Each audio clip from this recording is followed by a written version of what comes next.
Wireless data. It's what connects us to just about everything. And full power licensed spectrum is how it gets from point A to point B. Americans will use 5 times more 5G data by 2027. To make sure all Americans benefit from secure, reliable 5G networks, we need more full power licensed spectrum. Go to more5gspectrum.com to learn more. Slow Burn Media Podcasts and the mind of Bill Huffman presents Who Killed, a podcast that takes a deep dive into cases you may not have heard of and others that you may have. Previously on Who Killed the Atlantic City Four. This fits the FBI definition of a serial killing. Without any disrespect to Mr. Olson, he's not Machiavelli, okay? He was simply answering their questions. I think that he presented to them an attractive target. Kimberly Raffa was a 35-year-old former PTA mom who moved from Florida to Atlantic City. Tracy Ann Roberts, 23, was from Delaware and moved to Atlantic City for a job dancing. Barbara Brighter was 42, and 19-year-old Molly Diltz, the youngest victim, arrived in Atlantic City just 2 weeks before she was killed. These were ladies who had a particular lifestyle, a lifestyle that caused them to want to live below the radar. There are now growing similarities between the bodies found on Long Island and the bodies found near Atlantic City back in 2006. Those were 4 prostitutes who you see here. They worked the Atlantic City boardwalk. They were all found murdered. Police have never identified a suspect in these murders, but they have more than one person of interest and consider the case active. The question is, how many more, and will they lead to a suspect? So far, has not been the case.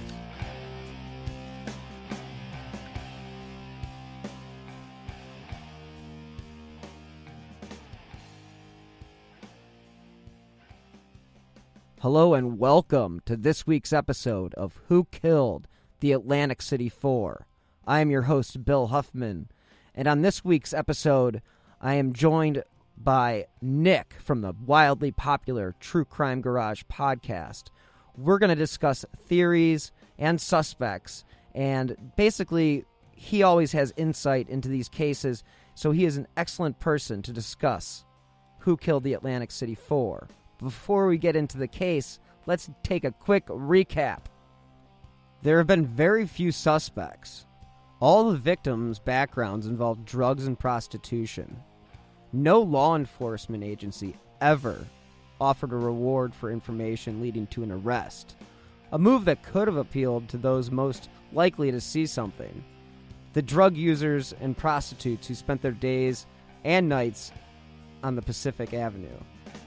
The prime suspect was Terry Olson, who at one point was placed under 24-hour surveillance, but he has given his DNA, and as I mentioned previously in part 1, he has been, for the most part, cleared in the case.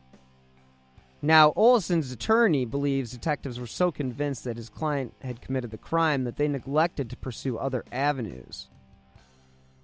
The first body found was Kim Raffo, 35, and that was on November 20th, 2006, 3 days before Thanksgiving. She was face down in a drainage ditch behind one of the seediest motels, the Golden Key Motel, in West Atlantic City. As I mentioned in part 1, 2 women had the unfortunate experience of noticing her body while walking. The body was in a marshy dumping ground behind a strip of shady motels. The Golden Key was located just off of the Black Horse Pike near the eastbound Atlantic City Expressway, which we'll discuss later with Nick. Now, Raffle was clothed but shoeless, as was all the other victims. And just like all the other victims, her head was pointed east towards the Atlantic City skyline. And I only bring that up because they mention it in nearly every article that I have read. So basically, the bodies of the 4 victims, 2 were able to be determined to have been asphyxiated, and the other 2 were too decomposed to find a cause of death. And the victims were Molly Jean Diltz, Barbara Brighter, and Tracy Ann Roberts. Now, police believed the bodies had been placed there at different points in time, but most likely within just a couple months. Now, forensic experts said that Raffo and Roberts had been in the ditch the shortest time, and they actually had been strangled. So, again, we were looking at a homicide.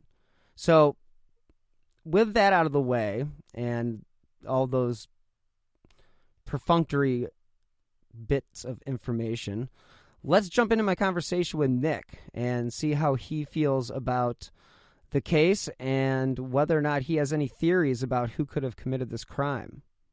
Thank you so much for joining me this week, Nick from True Crime Garage. How are we doing? Great. Thank you for having me. I do appreciate it once again. It's always a pleasure, and I'm sure the listeners are very happy to have you on as well.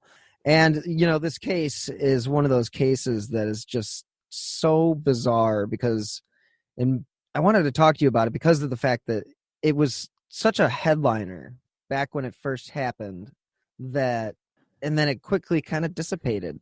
And is it because of the fact these women are all sex workers, or is it, I mean, the case, I mean, what's your thoughts on the case? I know that like we're kind of just jumping in the middle of it, but. Well, it disappeared from the headlines because the case went nowhere. The investigation goes nowhere. There's no more bodies. You know, all we're left with is questions. So at some point you get tired of questions, you want answers, and that's why it disappears from people's minds, from their thoughts, and from the headlines themselves. This is one of those cases it's more common to all of a sudden realize that there was a serial killer in the area. You know, we watch movies, and so often it's like the police are hunting a known serial killer. Most of the time, the way that it works is they find a bunch of bodies and realize there's some creep out there that's murdering people. Yeah, very similar to what the Green River killer.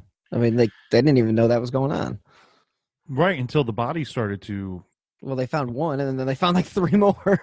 Yeah. Yeah, and the thing here with this case and with this one in particular, the reason why I think that it has, let's say, stopped is I believe that this guy is killing within a very specific hunting ground. The issue being that the prey are easy prey because they live high-risk lifestyles. But they're only easy prey because they don't know that they're being hunted. These are smart women. These are street smart women. These are probably very tough women that we're talking about. Once they are aware that they are being hunted, it's a whole different hunting ground. And therefore, he didn't just move on because of the heat from the police and the investigation. He also moved on because now it's going to be tougher for him to prey upon those same type of victims. Yeah. Yeah, I definitely think that the guy that committed the crimes was most likely. The thing that's so weird about it is the fact that these women were dropped at different times. Now, if they were all killed at one, you know, like it was a mass killing at one event, then I would think about it differently. But the fact that they were kind of months apart, you know, it was almost sequential, and you know the way that the bodies were lined up, there was some weird. You know, they kept saying like, "Oh, the bodies are facing towards Atlantic City," and like I don't know how much to read into that kind of stuff. But the drifter idea, I mean, the guy left. Yeah, okay, he can't kill there anymore. So where did he go? And did he just turn it off? Meaning his serial killer mindset. No, I don't think that he turned it off. I mean, we're talking about rapid succession here. We're talking about a 2-month time period, and you've killed 4 people. You don't turn that off. What I question here is, has he done this before, these 4? Probably. Was there something in his life that pushed him into increasing this? Because what I think I see here is somebody who's got strangulation and sex are all one thing to this guy. They're all wrapped up into one thing. And that is his thing. And that will continue to be his thing. Again, he's moved on because now he can't hunt within those same grounds. And it's not just because of the police. Sex workers are tough individuals. They have to be tough. Because if they're not tough, they don't survive. And it's not from being killed by a serial killer. It's just the nature of the streets. So these are very tough people. And once he is outed, he can't hunt within that same area anymore. But he's going to continue to rely on this same type of victim because it's very easy to get them into a vehicle. It's very easy to get them to a motel room or to his home, anything of that type of nature. He's going to continue to do that. It's just, and that's one of the things that's weird about it. And you mentioned, like, okay, he's going to take him to his home. Well, that's where he obviously took him someplace other than the Golden Key where their bodies were found, because they never found an actual crime scene other than where the bodies were located, which is a crime scene in itself, but they never found where these crimes were committed. Yeah, I wouldn't expect to see much of a crime scene given what we know or what we can infer from the newspapers and the reports that are out there. This is either he killed them at the Golden Key Motel or he killed them in a vehicle. And that's the troubling thing too. A lot of people will go immediately, your mind goes to, well, yeah, of course he walked into a no-tell motel, rented a room for $18 a night or something dirt cheap, and strangles her in the room, drags her out back, leaves her in this drainage ditch. It almost works better if you park behind there in a vehicle and kill in the vehicle. I mean, bodies aren't easy to move. Right. The other thing that I want to throw in here too is I feel like, all right, let's take this down a road rather than just jumping around here. So we can walk hand in hand together, Bill, and make discoveries along the way. Let's do it. When you are profiling a case, you really have to profile everything. You're profiling the offender, the victims, the area, and the situations. All of that is key to what's going on here. All of that is key to who our offender is. The area, this is the Black Horse Pike area. Mm-hmm. Okay, what do we have there? We have State Route 168, State Route 42, U.S. Route 322, U.S. Route 40. The expressway is right there. It's a hop skip from the hotel. This area, and you have tourism not too far from here. So this area in itself is a transient type area where you would expect to see a lot of people coming and going. This could be drifters, this could be truckers, this could be any number of people that are moving around. On top of that, what do we have at the center of this investigation? We have the Golden Key Motel. There too lends itself to the same type of person, transient, truckers, all kinds of people. And let's face it, some of the best scum in the area as well. So those are what you have to be looking for. And when we profile our victims, we see drug-addicted sex workers, okay? What is their world? Their world revolves around coming and going whenever they please, working the streets, finding drugs. It's survival. What I'm getting at is your offender here is somebody that can easily move in and out of this world. He can move in and out of this transient area. He can move in and out of this sex worker, drug addiction world. Why can he move in and out of that world so easily? Because he somewhat fits in that world. This is somebody that he's familiar with drugs. He's a drug user. He's a drug dealer. He has access to drugs. And I say that because when we look at the last victim, Kimberly Raffo, age 35, what's very interesting about her is she's the one that's going to lead you to this guy. She's the one that you have the most information on because it's such a quick turnaround between the time that she, quote unquote, disappears and the time that her body is found. Right. She's your yellow brick road, your breadcrumb trail to the killer. What do we know about her? Well, we know that she was in some kind of, I don't want to say relationship, but she was hanging out leading up to her disappearance with some doctor. They look into the doctor's background. They talk to the doctor, and it sounds to me like they've cleared this guy. Yeah, I mean, there's only been one named suspect, and he was definitely not a doctor. So the doctor tells the police, I'm hanging out with her. She tells me she's leaving to go get drugs. Well, what does that tell you?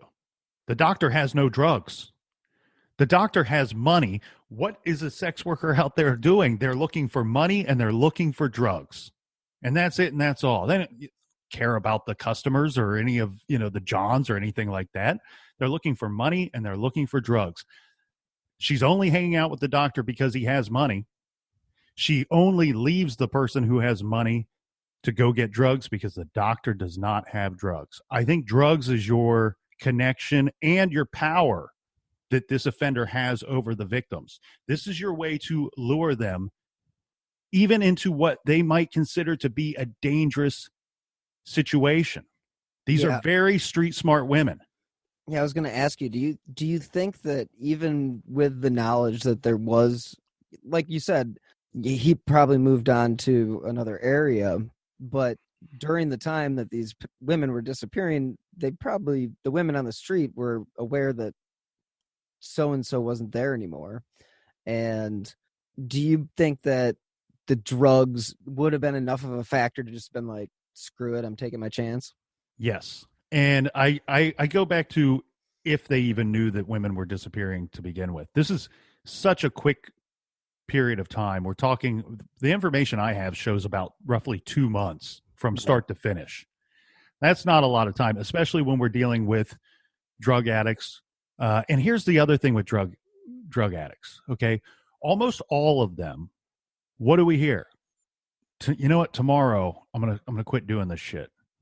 Next week, I'm going to get it together. And I know I've been saying this for the longest time, but next week I'm going to get it together. Don't be surprised if you don't see me out here on the streets here in a couple of weeks, because I made a phone call yesterday they're always getting it together. They rarely do, but they are always trying to get it together. Yeah, right. There's always a plan in place to make the next step and improve their lives, but they just got to have one last hit or one last night, and we know how that goes. It just is sort of a never-ending night. So if you and I, Bill, are hanging out on the streets together, and let's hope we're not in Atlantic City, because from my research, wow, a lot of people die there. We're drug addicted. We're not saying these people are bad people. No, that's not. This is what happens. This happens. It happens a million times over. It's unfortunate. Drugs are a horrible, horrible thing, and it's so easy to get hooked on a lot of these drugs, especially the ones when you look at the list with our 4 victims here. Mm-hmm. But let's say you and I are hanging out on the streets. We're addicted to drugs, and we've had some of the same conversations that I just said to you. That next week I'm going to get it together. I've made a few phone calls. I got a place to stay. Blah, blah, blah, blah, blah. And you don't see me. You're probably going to assume, hey, Nick finally got it together. Good for him. Good for him.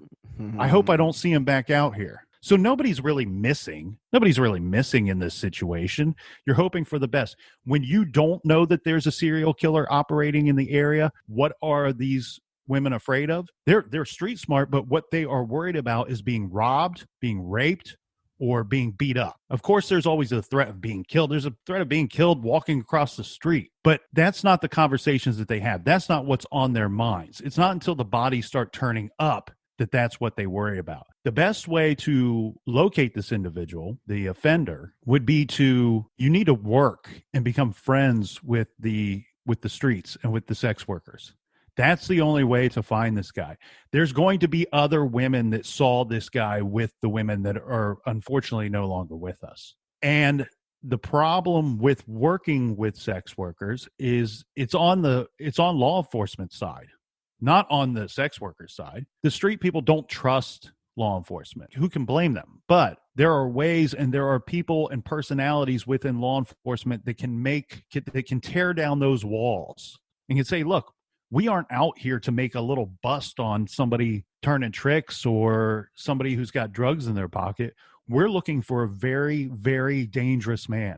We're looking for a man who's going to kill, kill, kill, kill.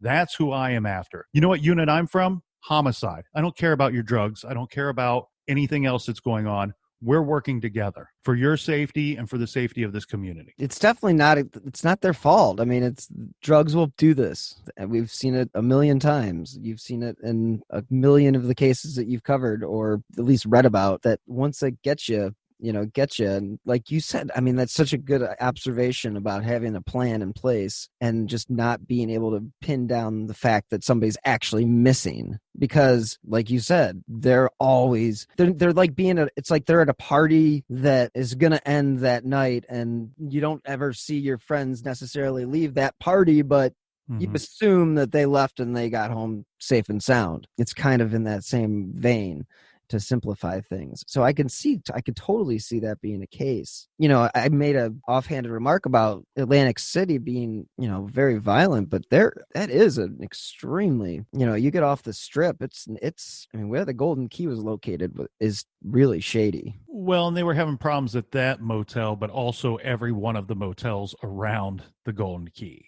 So It's not, the Golden Key may be worse just because we know there were murdered victims found behind the establishment. Yeah, that whole area, so we have former Mayor Jack Glassy. He is quoted as saying, toward the end, the Golden Key became home to crack addicts, prostitutes, and wackos.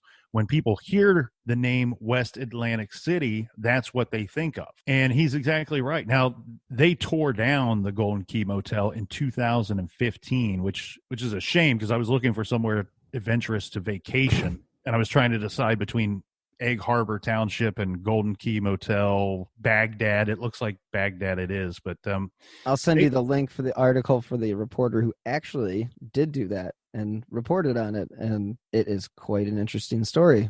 And I believe it's called My Night in Hell at the Golden Key. What's really a shame is it sounds like the community had to buy the motel to shut it down and destroy it. Yeah. And they paid hundreds of thousands of dollars. That's an expensive adventure. But you can destroy the building. That doesn't clean anything up. It's the element that's coming into that building that you're trying to stay away from. So Columbus, I'm from Columbus, Ohio, for those listening that don't know. In Columbus, Ohio, we had a similar problem with some of our little pockets, especially like east side, north side. Well, actually, now that I think about it, it's all four sides. But there were these hotels and motels that were filled with sex workers, filled with drug addicts, and filled with violent individuals. And there was a lot of crime around these hotels and motels in these little pockets. And Columbus had a really interesting concept that they came up with to clean this up. Because what most people don't understand is that the owner of that motel, the owner of that hotel, most of the time they have no intention of cleaning anything up. They don't care as long as rooms are sold. They don't care as long as there's a population that it serves. And so when you have an establishment that's unwilling to police itself, that's willing to allow laws to be broken within its four walls and on its grounds constantly, it's tough to really control that situation. So what Columbus did was they changed the hotel and motel licensing. So you have to hold a license to be an owner of a hotel or a motel. And what they do now is you have to renew those every year instead of getting a license that would last you, let's say, 5 years or 10 years. The reason being is after a year, when you come to renew your license again, we're going to go, okay, well, how many police calls have gone to your establishment? How many times have we busted indoors for drugs and picked up offenders in your area? And you're allowing this to happen. When we see this happening over and over and over again, we know you are allowing this to happen at your establishment. So guess what, Bill Huffman, your seedy hotel that you're running, you do not get to renew your license this year. Man. And then that building sits there empty with nobody coming in and no income going into Bill Huffman's pocket for a whole year while you pay taxes on it. And the property just sits there declining. And then you can come back a year from then and you can file again and reapply for your license. And if your record is good, we will issue you your license and you're back up and running. You would be shocked at the success that program has had here in Columbus. And I think that's something that really should be adopted everywhere. China is making 370% more 5G spectrum available than America. Tell Congress to restore FCC auction authority and allocate more 5G spectrum to make sure America leads the industries and innovations of the future. Go to more5gspectrum.com to learn more. You know, it's really, that's a very good point. I can even think about areas in Columbus, even when I've come down to see you, areas where I remember there being kind of shady motels just off the highway, off of 71, and you just, you know, there's newer, there's better. And what are these doing there? They're basically just crime havens, and it is good that there is something in place to, you know, kind of control that. We actually had something similar. I mean, just in the city to the north, not to the north, to the south of me. To the north is Lake Erie. That's not going to work.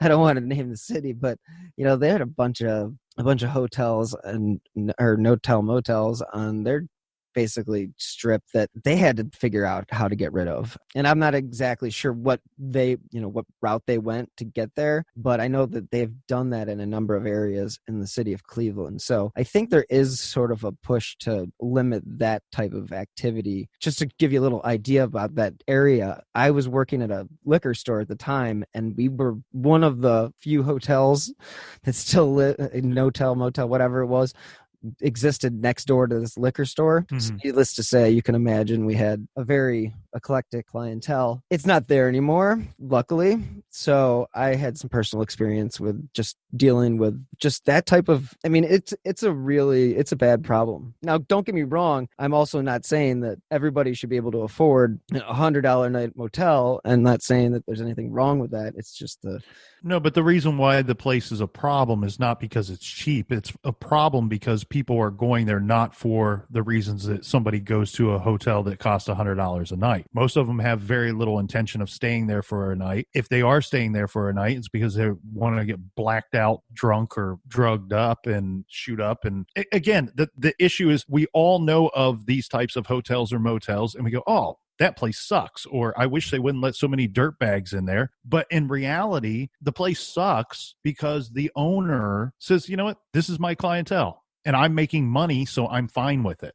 Yeah, it was exactly. They're condoning the bad behavior that's going on there because it puts money in their pockets. And until you change the owner, you're not going to change the people going in there or the activities going on in and around that property. And I think if you look at the area where it is, where they tore down the Golden Key, I mean, it's not like they tore it down and put something like a shopping mall or something else. It's just a big empty lot now. Right. I mean, it's like, okay, it's gone, which is great because there's no other place to stay, but man, I mean, I think that the whole area is just so depressed. It's sad.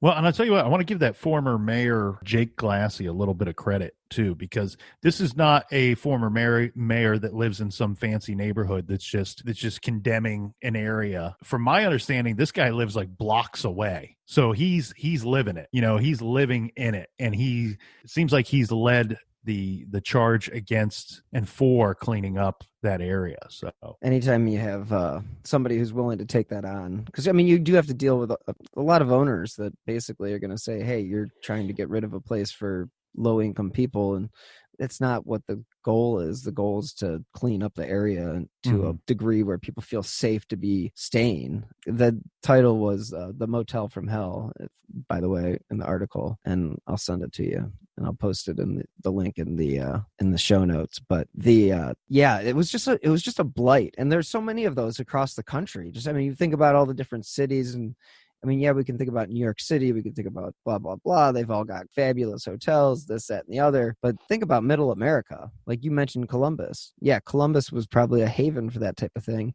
But what happens when you get south of Columbus, or you get towards West Virginia, or you move towards closer to the Mississippi? I mean, that's I think a reason why a lot of our country deals with opiates and meth issues. And, you know, these places can be used for so many different things. It's not just a hotel. I wish it was, but that's just my 2 cents on that one. I didn't get on my soapbox. But, you know, as far as the suspects go, what's your thought on the Olesen character, Terry Olesen, who was staying there? I mean, you know, did you see that he had been charged with filming his... Yeah, he's a bit of a voyeur, isn't he? Yeah, he's a creepy guy. He's funny for several reasons. One, this is not the first time that we've seen a woman scorned call the police and say, hey, my boyfriend, husband, ex-husband is a serial killer. Investigate him. I believe that was the Happy Face killer, Keith Jesperson. There was somebody arrested for one of the murders that he committed because a woman was upset with her boyfriend and called the police and said, hey, my boyfriend killed this woman. And so we've seen this plenty of times. We saw it when we discussed Amy Mahalovic, that there were plenty of ex-wives or girlfriends or whomever that would call police and say, hey, my so-and-so that I was once in a relationship looks like the guy that you're looking for, looks like the composite sketch. Right. I'm not saying that it's not Olson. It seems to me like he's been fairly cooperative, even though he is a creep. He's been fairly cooperative and upfront about somewhat helping. I mean, he's provided his DNA. He's answered questions to the police.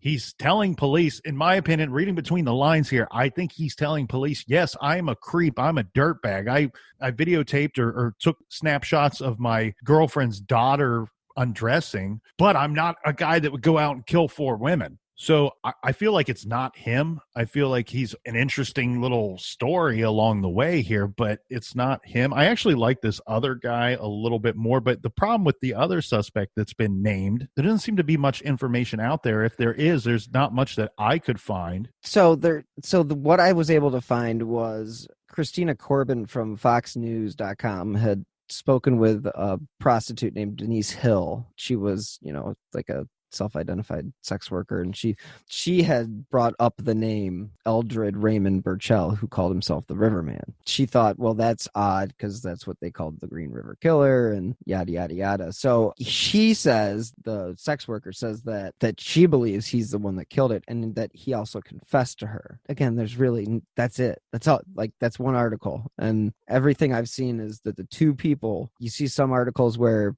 only one suspect's been named, but then you see in Wikipedia, obviously, and then you see it in FoxNews.com. And like, there are other people that have been named, but those are the only 2 that have really been put out in the press. And the police have kind of gone and said they're not the guy. And especially since Olson turns DNA in. I mean, he was a creep, but I think it's ironic that he's sitting there and there's 4 bodies right behind his hotel.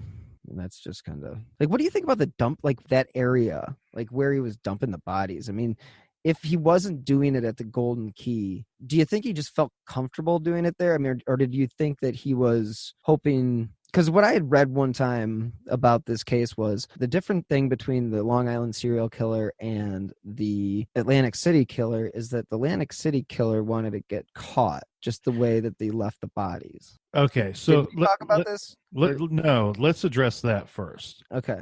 The Atlantic City killer, whatever we want to call him, he does not want to get caught. He just doesn't care so much if the bodies are found. Right.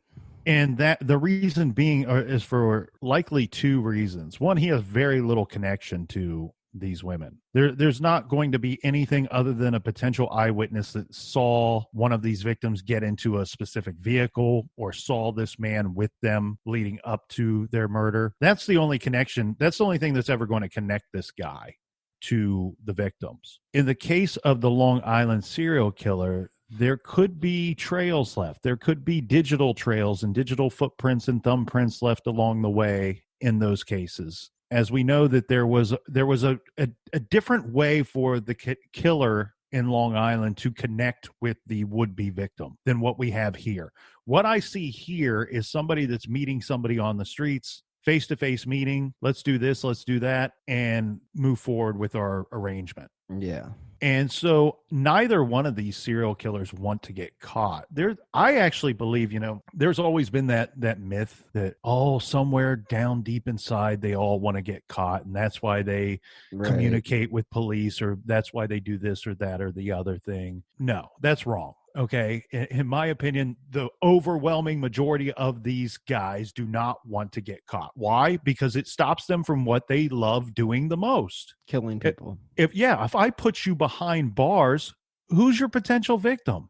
Some other dude. And a lot of these serial killers are very weak individuals anyway. They may put off some kind of type of persona, but they don't have a strong opinion of themselves nor much confidence in themselves in their regular life. And that's why they prey on women and children. I put them behind bars, and a lot of these serial killers, it's sexual in nature. So many of them, it's a sexual oriented crime. Their whole reason that they're doing this is because sex and killing, the fantasy of that, has all been wrapped up in one. It's all one to them. It's one thing. And if you put that person behind bars, they can't do that anymore. They can't do what they enjoy or what they fantasize about the most. So most of them do not want to get caught. Simply put, he kept putting the women in this drainage ditch because the first time he did it, He got away with it. no, yeah, there's no reports. Nobody said anything to him. Hey, somebody found a body here.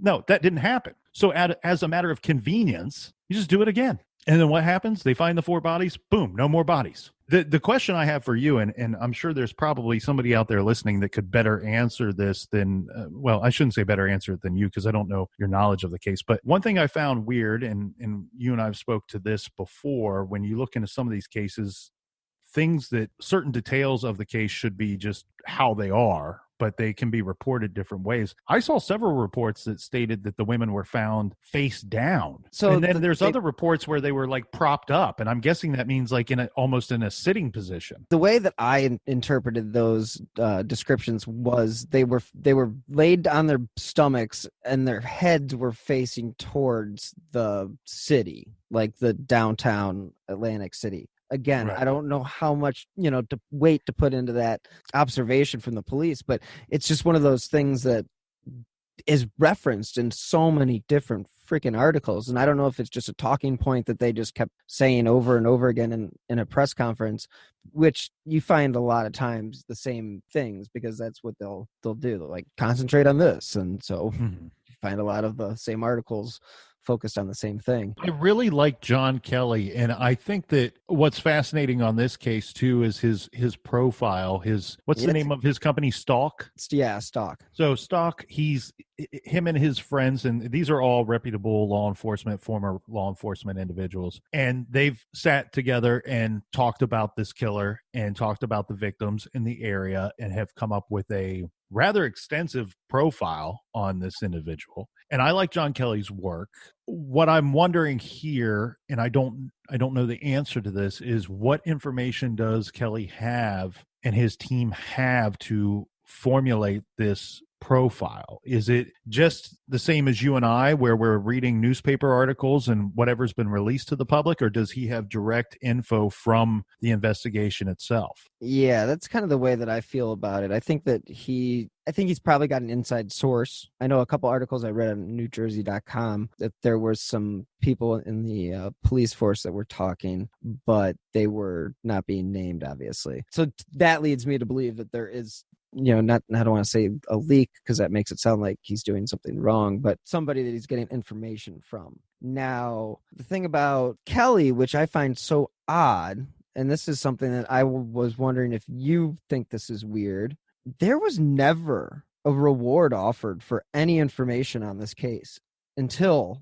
Kelly got involved 8 years after the fact, or 6 years after the fact, or whatever it was. But it was years after the fact. You could have offered a reward. There was not even, like, they gave one press conference about it, about the whole case. That's it. I don't think a lot of that has any direct relationship to any of these events, have any direct relationship to any other event. I really feel sometimes in these types of situations, the reward money comes about because there's nothing going on with the investigation. Mm-hmm. And it's just a way of putting it back in the paper and back in the news.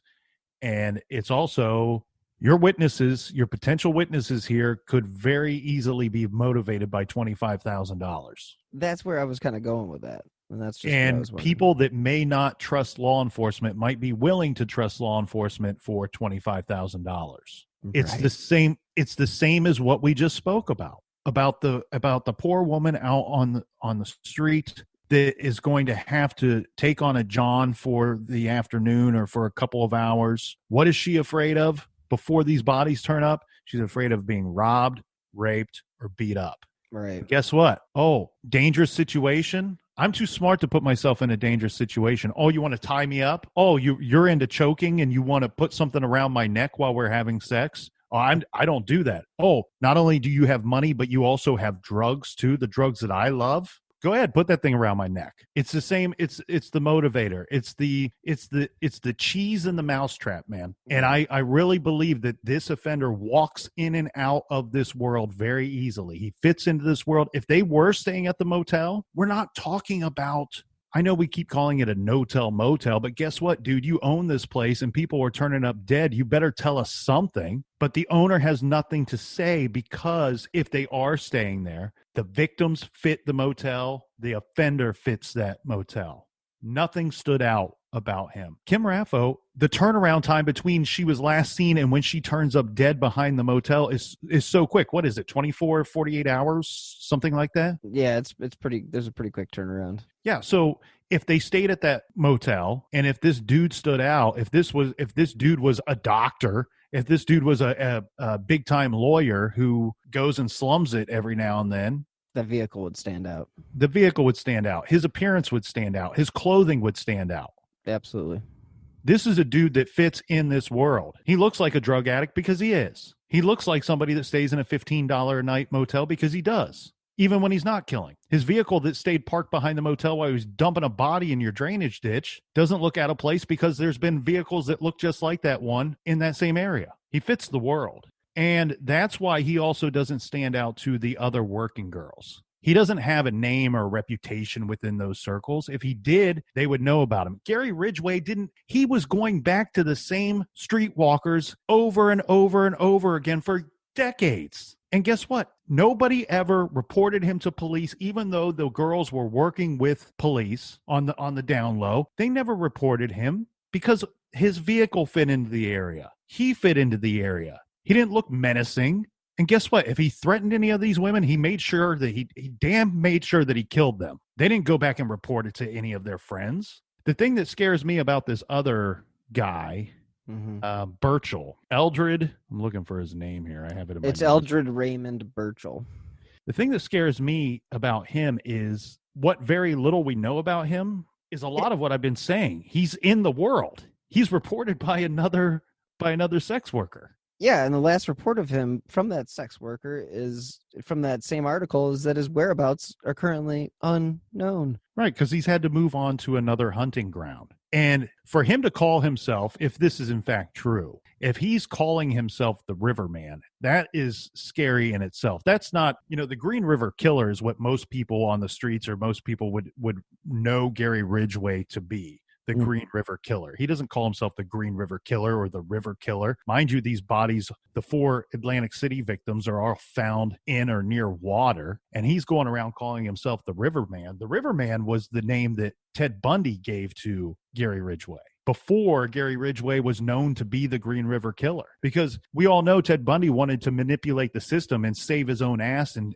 to avoid the death penalty as long as he possibly could. Well, one of his ploys to do such was contacting police and saying, hey, I'll help you find that Riverman. And on that note, we are going to end this week's episode of Who Killed the Atlantic City 4. Stay tuned for next week's episode, part 3 of Who Killed the Atlantic City 4, where Nick and I conclude our conversation.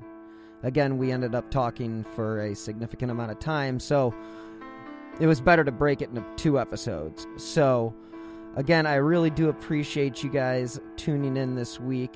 And again, if you want to support independent journalism, you can donate via the Venmo app with my username at BillHuffman3, or you can always donate on the WhoKilledAmyMihalovic.com website. There is a donate button on the right-hand side.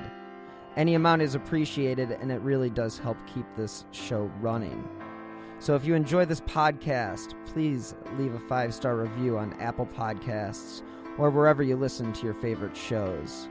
It does help keep the show in the spotlight and all the cases that I cover. If you'd like to stay up to date on some of these cases, you can follow me on Twitter at BillHuffman3. The FBI would like to know if you have any new information leading to the arrest and conviction of the Atlantic City 4. And you can contact them by calling call FBI. The Atlantic City Prosecutor's Office is also taking tips, and I will provide their information in the show notes. So thank you again for listening this week, and thank you again for Nick for joining me in the studio. And thank you guys for listening. And until next time, please be safe.